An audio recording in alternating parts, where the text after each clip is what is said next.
Everyone, this is the Metroid Black. Today we're gonna react to a death battle. Dragon Zord versus Mega Gunzilla. Let's watch. Fun fact, did you know 66% of men lose their hair by age 35?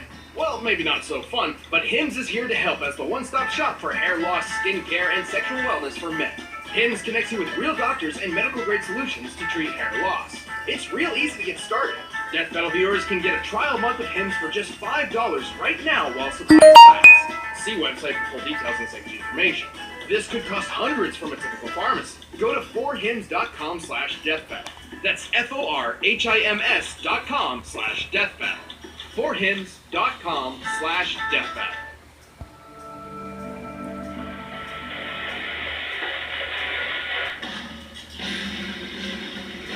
Whether they are benevolent deities or harbingers of doom, dragons are freaking awesome.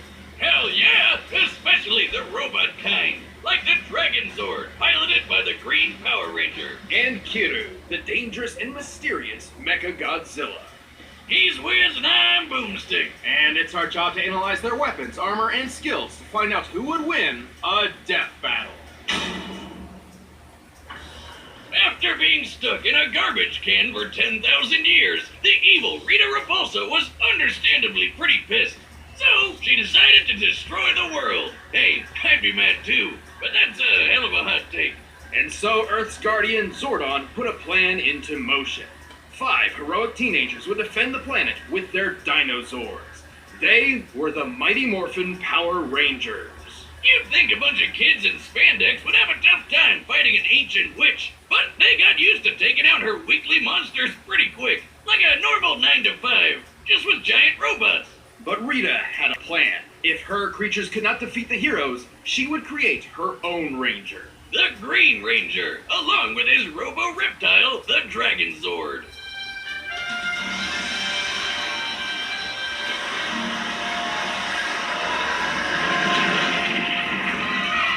At 90 meters tall and nearly 200 tons, the Dragon Zord proved a match for the other Rangers, even their Megazord. Dragon Zord's got a heavy-duty arsenal, like finger missiles. It's like flicking the gun from under your nails at people, but it explodes. Why do you have gunk under your fingers? Dude, lick it, people. Duh. That fin isn't just a cool headpiece. It shoots energy waves. And if D-Zord feels like stomping around, watch out for literally shocking earthquakes. Despite such long-range weaponry, the Dragon Zord seems best suited to fighting up close with its strong grappling arms and highly flexible drill tail. This drill is so impressive, it cut through a cocoon prison even the supposedly superior Megazord couldn't escape. Yeah, that thing's 5 Zords in one. Guess teamwork doesn't always make the dream work. The Dragon Zord's pilot has even bested the other Rangers in combat on his own. Luckily, they helped him break free from Rita's control, and he eagerly joined their fight against the forces of evil. This is Tommy Oliver. Tommy wasn't just some rando off the street. This guy is an expert martial artist and super dedicated to ranger work. So much so, he kept wearing the tights for years and even mentored other teams. He summons and controls the Dragon Zord with the Dragon Dagger by playing it like a flute. Wait, are all knives secretly flutes? They've never, not been flutes. Oh my god, really? Wait a minute, why didn't this come up in poultry science class? Chickens don't like music? How stupid do you think I am? Chickens love music! Ah! Ah, this is what they mean by a sharp note! As the Green Ranger, Tommy draws power from a universe-spanning energy called the Morphin Grid. His grid connection powers the Dragon Zord too. He's a superhero and a battery. Though like most other Zords, enough damage can disrupt the Dragon Zord's connection to the Morphin Grid and take it down for good. But good luck trying. The Dragon Zord is super strong. It made short work of Rita's monsters and even beat the Megazord, which has an average power output of 50,000 megavolts. That's the same kind of power as a nuclear warhead. The Megazord was strong enough to punch a 10,000-ton monster about 40 meters off the ground. A punch worth 90 million newtons of force. The Big D can even fly past escape velocity and reach the moon. That's over 30 times the speed of sound. The Dragon Zord is also extremely durable, possibly more so than any other individual Zord of its generation. The Megazord once threw it into this mountain, which shattered. By comparing the known size of Dragonzord's foot to said mountain and applying the energy necessary for violent fragmentation against rock, we determined the destructive force to be worth more than 350 tons of TNT. Damn! The big dragon held its own against the upgraded Thunder Megazord, and even one-shot the White Tiger Zord, which was supposed to be its better in every way. While it's unlikely the Dragonzord could actually defeat the Thunder Megazord on its own, it certainly stands a chance with its ultimate form. That's right, it's got a semi-Megazord mode of its own. While each Power Ranger has their own Zord, there's been a few times when a Ranger has called on other Zords, not to pilot directly, just to combine with theirs. And so, Tommy can summon the Mastodon, Triceratops, and Saber-Tooth Tiger Zords to form Dragonzord Fighting Mode, or Battle Mode, or Dragon Megazord. He never really settled on a name. Well, it's mighty powerful, and turns its tail into a drill spear that kills basically everything in one shot. Seriously, it never lost a battle against anything Rita threw at it. So, why don't they always use that? And Rita's magic is devastating enough to obliterate an entire floating island. Sadly, Tommy would lose his control of the Dragonzord when he lost his powers to his one weakness. A magic candle! Oh no! Look out for slowly dripping wax! But powers or no powers, Tommy kept fighting the good fight, eventually regaining his original Morphin abilities with the Master Morpher. Perhaps one day, the Dragonzord will rise again. Dragonzord!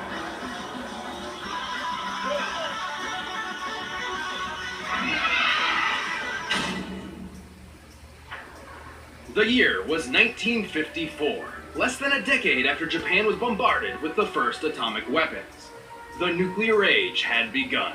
But one of these atomic weapons woke something up. Godzilla! This ginormous radioactive kaiju decimated Japan. Things looked pretty bad until a scientist deployed a bomb strong enough to kill the monster. The Oxygen Destroyer, which does exactly what it says on the tin. Right. Dr. Serizawa's bomb could specifically target and destroy oxygen molecules, liquefying most living tissue. This weapon was so dangerous, Serizawa feared its very existence threatened the entire human race. So he went down martyr style, taking out Godzilla and all knowledge of his weird bomb. All that remained was Godzilla's bones. Probably for the best. Still, a weapon like that might have come in handy when, a few decades later, another Godzilla showed up. Surprise, bitches! Brrr! Turns out, Japan had been the target of many different types of kaiju for years, and had developed an anti-monster defense force to combat them. Unfortunately, their super powerful maser cannons barely even scratched this new Godzilla. Just look at him. Doesn't even care. Like the Oxygen Destroyer before, Japan needed a new weapon to combat Godzilla.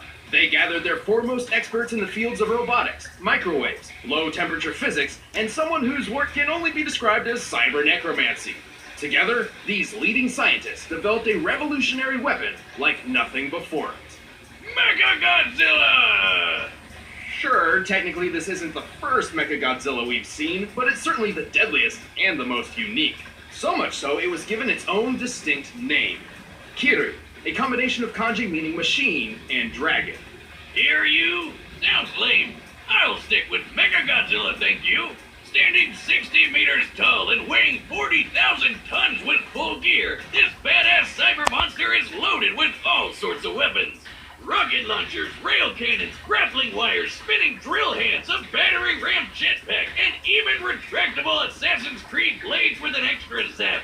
And just like Zilla himself, Mecha G fires laser beams from his mouth. This twin maser cannon is twice as powerful as the maser guns that successfully killed other non-Godzilla giant monsters.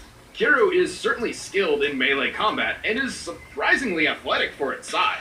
Look at it go! However, with its enormous arsenal, it is far better suited to long-range strikes. Like with its ultimate weapon, the Absolute Zero Cannon. Damn! So it's like a super ice beam? As the name suggests, it unequivocally brings its target's temperature to absolute zero, or 0 Kelvin. But this beam isn't just freezing its target, it's literally destroying all of its existing energy at once. A practically impossible feat of physics. This results in crushing the entire target from within at an atomic level. Oh my god. Zilla? Speaking of which, Kiryu is actually built around the skeletal remains of the original Godzilla, giving him all the size and strength of the King of the Monsters. So it's kind of like they're pulling off a robotic Weekend at Bernie's with old man Godzilla's bones? Amazing. Kiryu also utilizes biochemical and molecular-based DNA computers, which are actually based on real-life experimental technology. This infused Godzilla's own DNA to improve operation speeds and give Kiryu subconscious motor control, sort of a simple AI, which lets it perform some limited actions on its own, exactly like my own Cyber Goose. With the skeleton of a goose and some extra parts I had lying around, I say he's a masterpiece of modern science. Well, he's got two heads now, so do we call him a goose or a geese? It's a goose. Just one goose. But two heads make two goose, therefore a geese. It's a goose! Oh yeah, this version's much better. Kiryu is piloted by Lieutenant Akane Yashiro, a longtime member of the Anti-Megalosaurus Force, and your standard self-loathing anime protagonist. She thinks she's worthless because she has no parents and accidentally got some of her friends killed. So now nobody really likes her, which is, real bummer. But hey, cheer up, lady! You get to fight giant lizards with a big-ass killer robot, and that's freaking awesome! Akane doesn't technically pilot from within Kiryu, but rather from a nearby jet plane, the AC-3 White Heron, which can fly over 900 kilometers per hour. Under Akane's control, Kiryu has battled Godzilla several times, and always came out on top. But, plot twist, Akane isn't Mechagodzilla's only pilot. It turns out there's someone else behind the controls. A ghost in the machine. It's the spirit of the original Godzilla! Surprise again, bitches! It's Ghost Robot! The DNA mind of Godzilla can wrestle the mech from Akane at any point, causing her to lose complete control. Giving the king another chance to trash Japan again! Always fun to relive the good old days. Though it is strongly implied Akane and Kiryu came to an understanding of sorts, realizing that they were each shadows of a tragic past struggling to find purpose in life. Like college roommates. Regardless of who is steering the ship, Kiryu is an extremely tough machine. He's lifted and thrown Godzilla around like a sack of potatoes, and this version of the Big G weighed 25,000 tons. Kiryu actually survived being at the epicenter of its own Absolute Zero blast, and multiple direct hits from Godzilla's atomic breath attack. Which is even strong enough to overpower the Absolute Zero. Kiryu is even fast enough to dodge the atomic breath, which, based on this instance where an older Mechagodzilla forced the beam into space, likely travels faster than Mach 2 speeds. Kiryu itself can also fly from Alaska to the middle of Russia while carrying another kaiju in just a few minutes. Given how quickly Kiryu's fuel burns in flight, in order to make it, Kiryu was likely flying around Mach 40. But that's sadly the Mecha Monster's biggest flaw. Its battery life is worse than the goddamn Nintendo Switch. While the White Herons can use microwave tech to recharge Kiryu on the fly, a full charge only runs for about 2 hours at most. And using more intensive features like jet flight and the Absolute Zero cannon drains it much, much faster. In fact, just one use of the Absolute Zero drains 40%. But who cares when he's so badass he can tear you apart in just a few minutes? With all this power at his metal fingertips, this is one epic machine. No man or beast stands a chance against the might of Mechagodzilla. キリュウお前にはわかるよねさあそろそろ行こうか Alright, the combatants are set, and we've run the data through all possibilities. But first, I've got a kaiju-sized hunger that only Blue Apron can satisfy. By now, you've probably heard of Blue Apron, the leading meal kit delivery service in the U.S. Choose your meals each week, get the ingredients delivered to your doorstep, and whip up a meal using the easy-to-follow directions provided. Blue Apron offers 3 flexible plans, whether it be meals for 2, for 4, or the WW Freestyle plan. You have control over which meals you receive each week, and each delivery comes with easy-to-follow cooking instructions and all the ingredients you need. So say goodbye to those last-minute dashes to the grocery store. With Blue Apron's seasonally inspired and chef-curated recipes, you're not just making meals, you're making memories. My favorite part is feeling like a master chef, making creative and delicious meals with my own hands. You guys really need to try it out. It's pretty nice coming home knowing I'll have a delicious meal I can whip up with ease. And As a thanks to you for watching this show, we have a deal you'd be crazy to say no to. To start making delicious, brag-worthy meals at home without the hassle, try Blue Apron. Check out this week's menu and get $60 off at blueapron.com/battle. That's blueapron.com/battle. Blue Apron, a better way to cook. But right now, it's time for a death battle!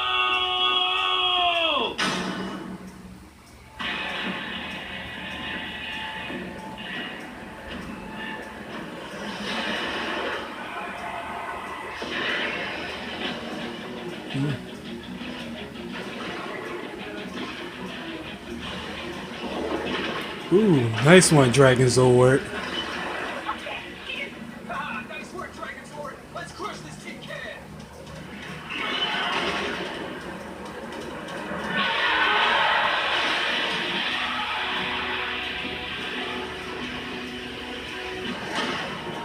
Ooh.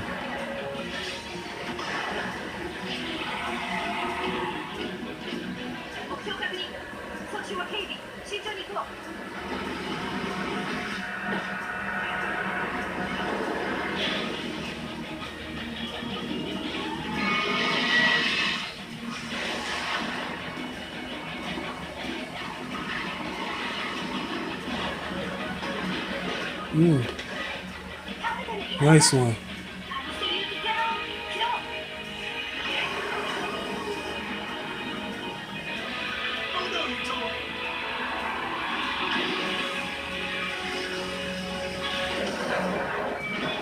Ooh.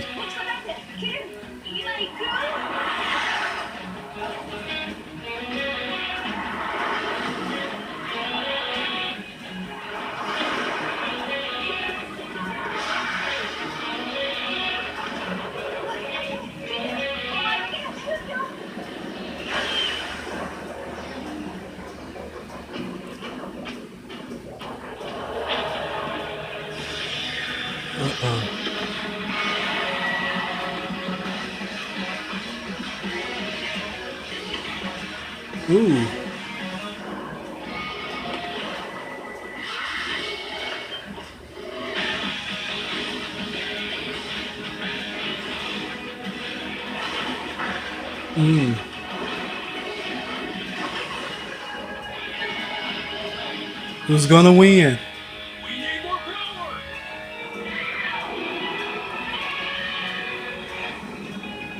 Come together.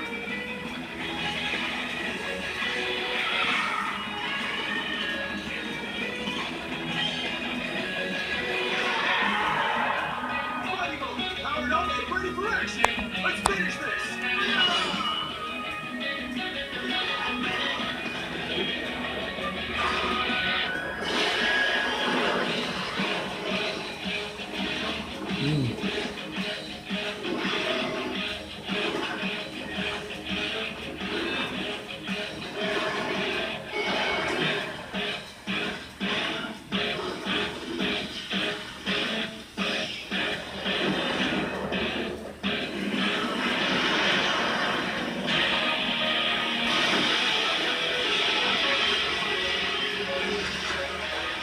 Keep going, we've got this.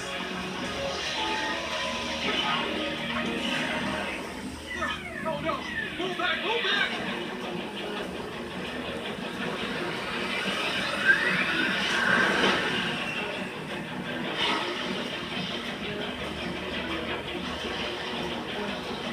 It's over. KO.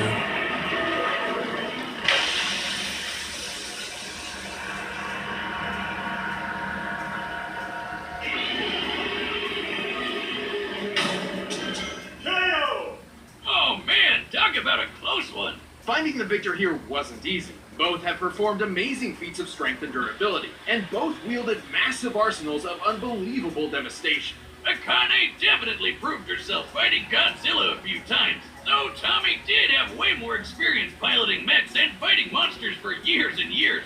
Plus, he's a friggin' superhero. But while skill and experience are incredibly important, it doesn't always triumph over raw power.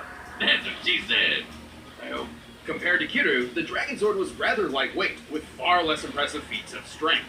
Yeah, while Dragonzord could match the Megazord, who could lift a 10,000-ton monster, Mechagodzilla tossed around a 25,000-ton Godzilla, more than double the weight. Mecha G certainly had the advantage up close. And also from a distance. Kiru's arsenal was overall better suited to long-range combat thanks to a wider assortment of missile and beam weapons. Simply put, Kiru possessed more options for controlling and ending this fight. Like how they both had instant kill moves, but only one of those depended on getting right up close. Plus, while Fighting Mode's max power wasn't too clear, it could compete with the Thunder Megazord and Rita herself. Remember how Rita blew up an island? Easily one of the most impressive destruction feats in the Rangers' early years. Based on this image, we can measure the exact scale of the island. To blow that shit up, you'd need a blast of at least 2.6 gigatons of TNT. So Dragonzord's Ultra Drill Staff was likely in the same ballpark in terms of power output. However, this pales in comparison to the Absolute Zero Cannon. Here, it's destroying the real-life Prince Hotel New Tower and several surrounding buildings. Using the known scale of these structures, the energy output to destroy them must equal 128 teratons of TNT. That's over 49,000 times more powerful. And don't forget, Mecha-G once survived being in the middle of this blast. There was no way Dragonzord could put down this tough son of a Zilla. Dragonzord's arsenal and Tommy's skills certainly made this an intense match, but they were clearly outclassed by Kiru's awesome power and unwavering durability. I'm just glad they didn't let the fight drag on. The winner is Kiru. Mechagodzilla! If you like this death battle, give a thumbs up and I will see you on my next reaction. This is the Metroid Black. Peace.